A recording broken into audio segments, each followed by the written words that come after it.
Alléluia, alléluia, alléluia, alléluia. Bonjour les bien-aimés et soyez bénis dans le nom puissant de notre Seigneur Jésus-Christ. C'est votre servante moyen, il faut aimer, il faut partager, il faut s'abonner. Alléluia.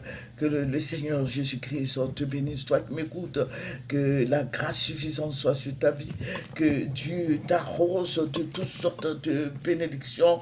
Bon dimanche à toi, repose-toi bien, mais écoute aussi la parole de Dieu, prie beaucoup. Alléluia. Aujourd'hui, je vais parler, nous allons lui présenter sur mon Père. Je vais te dire merci. Merci pour ta grâce infinie. Merci pour ton amour. Merci Seigneur pour tes bienfaits. Béni sois-tu au nom de Jésus-Christ de Nazareth que j'ai prié. Amen. Alléluia. Aujourd'hui, je vais parler du bien-être. Du bien-être, la fois dernière, je vous avais parlé du gain facile.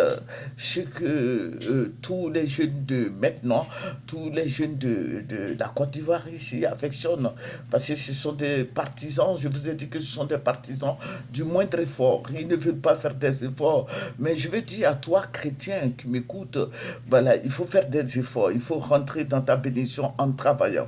Alléluia. Nous allons prendre Genèse 3, verset 19 qui dit, Dieu dit à l'homme, c'est à la sueur de ton visage que tu mangeras du pain jusqu'à ce que tu retournes dans la terre d'où tu as été pris, car tu es poussière et tu retourneras dans la poussière. Voilà, donc nous allons parler un peu du gain facile. Les gens, l'argent facile, comme on le dit, les gens s'adonnent à beaucoup de pratiques pour avoir de l'argent. Au lieu de travailler, je dis que ces jeunes de maintenant ne veulent pas travailler, ils n'aiment pas travailler, ils aiment la facilité. Voilà, donc je vais m'adresser au gouvernement. Il faut ouvrir beaucoup d'écoles, les écoles techniques là, et puis les mettre dedans. Voilà, les écoles de bijouterie, de maçon, d'architecture, oui, je veux dire, de bijouterie, les petits métiers là, parce que c'est des enfants qui n'ont pas de diplôme. Et c'est pour ça qu'ils assassinent beaucoup les parents, ils se droguent, ils vendent la drogue. Aujourd'hui, des enfants de CM2 qui vendent la drogue dans les écoles, dans les établissements. Et il faut arrêter ça immédiatement, ce segment. C'est aux yeux aussi de tout le monde que nous regardons ça et puis personne ne dit quoi que ce soit. Il faut arrêter cette histoire de vendre des drogues, encourager les jeunes à s'adonner au travail, leur donner envie de travailler. Voilà. Voilà, donc vous voyez, Dieu nous dit qu'il faut travailler pour avoir son pain. Dieu nous recommande de travailler. Dieu, le Seigneur nous recommande de travailler. Il faut travailler de ses propres mains. Il faut travailler pour satisfaire à ses besoins. Il faut travailler pour les désirs de ton cœur. Ce sont eux qui veulent porter des grandes marques. Ce sont eux qui veulent porter les Gucci, les ceci, cela. Mais ils ne veulent rien faire. La fois dernière, vous avez vu ce que le Seigneur m'a montré dans notre pays ici où tous les jeunes regardaient sur moi et dit, les jeunes, beaucoup de jeunes étaient devenus fous. Pourquoi? Parce qu'ils s'adonnent à des pratiques pas possibles. Ils s'adonnent à des pratiques de sorcellerie. On me dit que c'est Zamou, je ne sais pas trop ce que c'est que Zamou. Ils échangent ils font une alliance avec le diable pour avoir beaucoup d'argent et tuer des gens, pour donner de leur sang et ils deviennent fous après. Je vais dire aux parents, non, parents, je vais dire à tous les parents de veiller sur les enfants. Nous sommes des chrétiens, il faut beaucoup prier pour les enfants, il faut chasser tous ces esprits de drogue, il faut chasser tous ces esprits diaboliques, les attaques, tout ce qui arrive sur la vie de nos enfants, il faut les chasser de nuit et de jour. Alléluia. Personne ne peut s'enrichir sans travailler. Sans travailler. Vous voyez, cette semaine, il y a eu beaucoup de tragédies, des jeunes gens qui frappent leur mère, des jeunes gens qui dépècent des parents, des jeunes gens qui tranchent la tête des parents. Vous avez vu en Arabie Saoudite, j'ai la vidéo, mais je n'ai pas pu regarder tout. Pourquoi? Parce que les jeunes du Nigeria sont partis à la Mecque avec la drogue. Et ils ont tranché leur tête. Les Maliennes, il y a des Maliennes aussi dedans. Il y a des Maliens, ils ont été tous tués. Voilà. Là-bas, et c'est sur un terrain, une place publique, hein, qu'ils ont tranché leur tête. Et ils ont demandé à ce que les gens sortent pour regarder. Un seul coup d'épée a tranché la tête de tout. Mais c'était affreux. On ne peut pas regarder ça. Ils ont tué et les Maliennes et les Anangos et d'autres encore. Voilà. Trancher leur tête.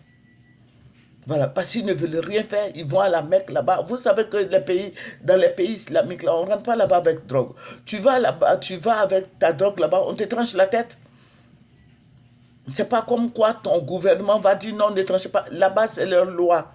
Quand tu as fait ça, ils vont te tuer. Tu as pris la drogue est rentrée sur leur territoire, ils vont te trancher la tête. Et qu'est-ce que les gens font maintenant au niveau de notre pays ici? Ils disent aux gens, venez dans l'islam, on va vous envoyer. Si vous êtes des chrétiens, venez dans l'islam et on va vous envoyer, vous allez avoir de l'argent et tout ça. Et ils font des propositions à ces jeunes-là. On va vous envoyer en Arabie Saoudite, à ton retour, tu as au moins 200, 500 millions dans ton compte. Et ces jeunes-là, ne sachant pas qu'ils prennent cette drogue-là et puis ils s'en vont. Mais dans les vidéos qu'on a vues, il n'y a pas d'Ivoirien dedans, Dieu merci. Mais il y a des Anangos, il y a des gens du Nigeria, des femmes maliennes, tout cela, ils ont été tranchés. Voilà, ils ont coupé leur tête. Voilà. Donc ça, c'est le gain facile.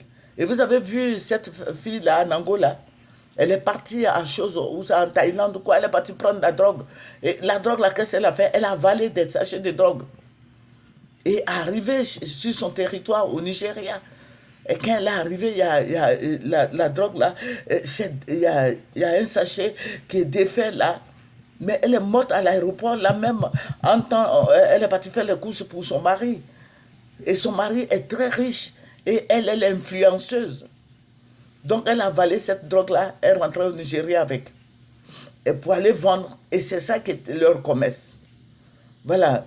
Donc je vais dire aux parents de faire attention, de surveiller nos enfants. Il faut leur parler, il faut leur dire que quand quelqu'un va te parler de ce que tu dois te convertir à l'islam pour vendre la drogue, il faut dire non, va à l'école. Et on les envoie dans les autres pays. On peut les envoyer soit au Mali, en Afrique même ici.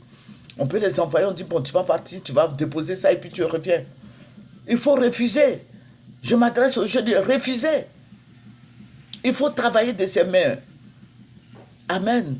Le Seigneur même nous a dit, il dit que c'est la sueur de ton front que tu vas manger. Toi, tu veux cette facilité-là, tu prends la drogue, tu t'en vas vendre, c'est 2500 francs le paquet.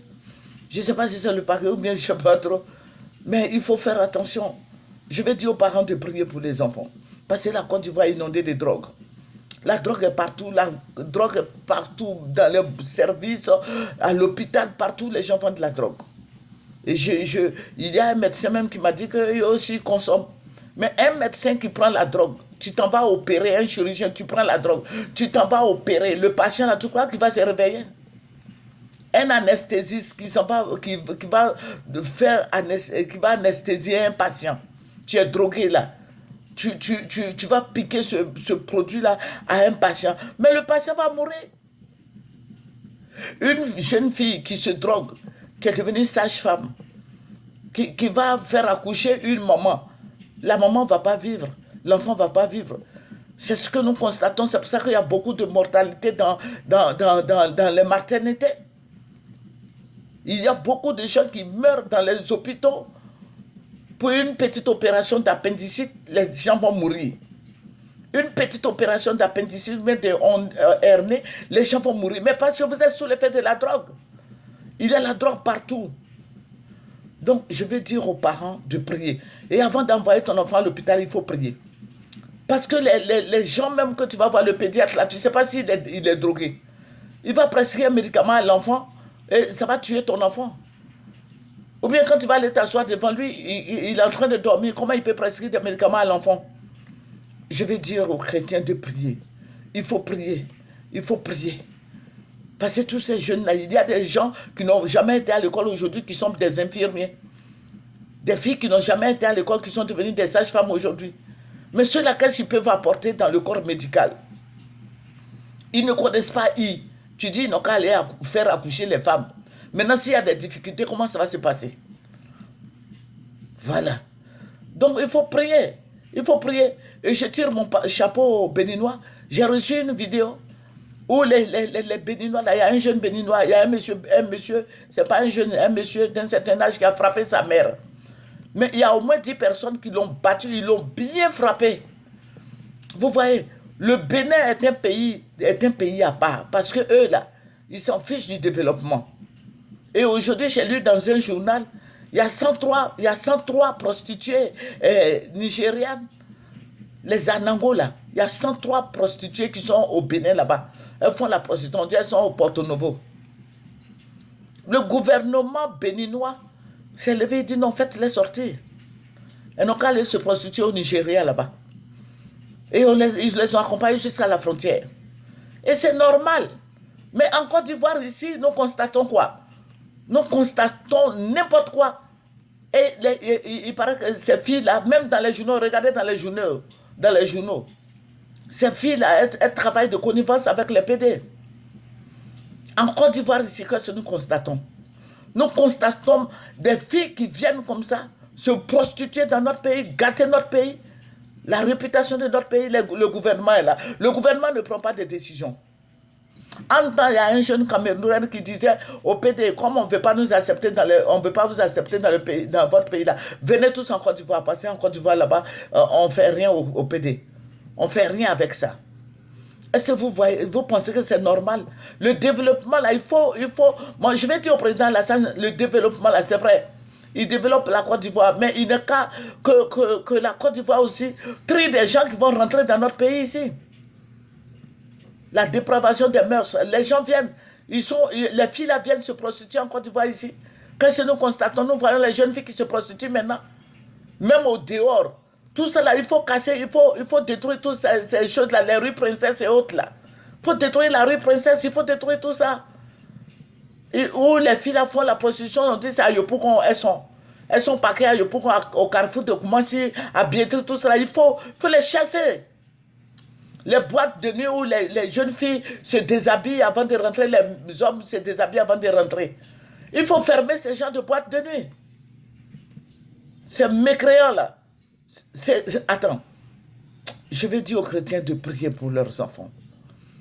Ces boîtes de nuit là, je connais une dame qui m'a dit, regarde, mon fils est parti dans cette boîte de nuit là, elle me dit, regarde, on se déshabille pas, c'est à billetterie.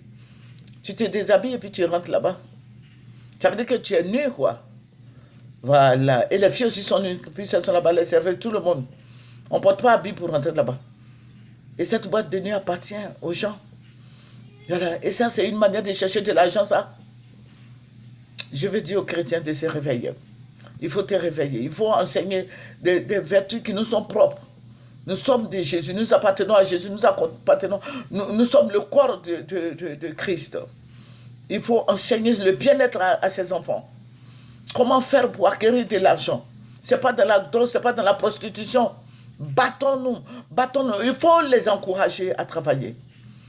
Avant, à notre temps, quand c'est les vacances, là, nous vendons. Nous faisons couscous, nous faisons à locaux, les beaux flottos, les allers-retours avec petits macaronis dedans, pain macaroni, pain doux, tout cela. Mais aujourd'hui, là, pendant les vacances, là, les parents ne veulent pas que les enfants vendent. Donc, ces enfants-là sont à la maison. Mais quand vous partez au travail, vous ne savez pas ce que font les enfants à la maison. Donc, que le Seigneur nous bénisse. Je vais encourager chaque chrétien à faire quelque chose pour son enfant, à prier. Les Kangaman, là, ils enseignent tout cela. Vous voyez, ils sont en train de prendre toute la Côte d'Ivoire. À la Koubalo, là, ils enseignent partout. Ils enseignent ça partout. Ils enseignent, ils construisent des mosquées. Les chrétiens sont venus au pouvoir, là. Est-ce qu'ils ont construit une mosquée? Voilà, on a vu, ils sont restés au pouvoir pendant des années. Ils n'ont pas construit d'église, pardonnez. Ils n'ont même pas construit d'église. Voilà, les chrétiens prient sur des paillotes, des hangars. Mais regardez, ils construisent des mosquées partout. Enseignement islamique partout. Aujourd'hui, si tu ne fais pas attention, quand tu vas chercher une maison là, c'est pour un Dieu là, il ne va pas te donner. Voilà, il faut faire attention. Chrétiens, réveillons-nous. Que le Seigneur Jésus-Christ nous bénisse. Que le Seigneur nous bénisse. Vous voyez, en Guinée, j'ai reçu une vidéo. Le monsieur a dit quoi? En Guinée, si tu n'es pas musulman, on ne te donne pas maison. Ça commence toujours comme ça.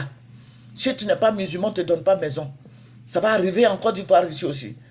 Tu n'es pas musulman, on ne te donne pas maison, on ne te donne pas ceci, cela. Aujourd'hui, c'est ce que nous constatons. Tu n'es pas du Nord, tu ne trouves pas du travail. Nos enfants ne travaillent pas.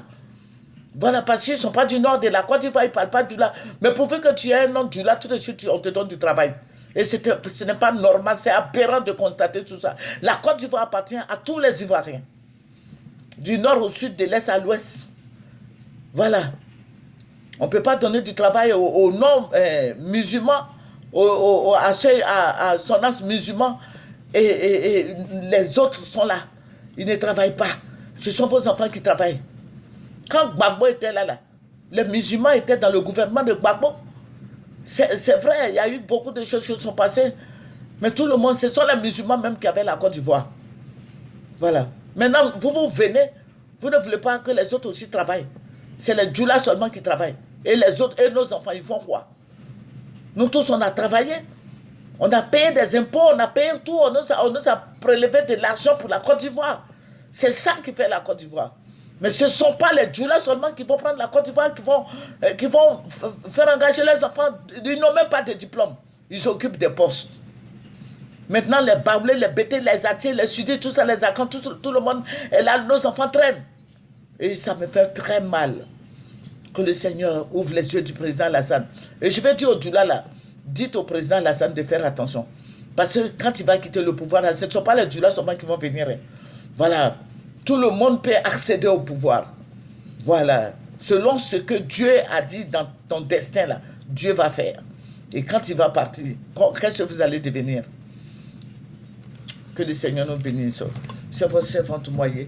Mais je veux dire aux chrétiens de veiller sur les enfants, de prier, d'aider leurs enfants à avancer.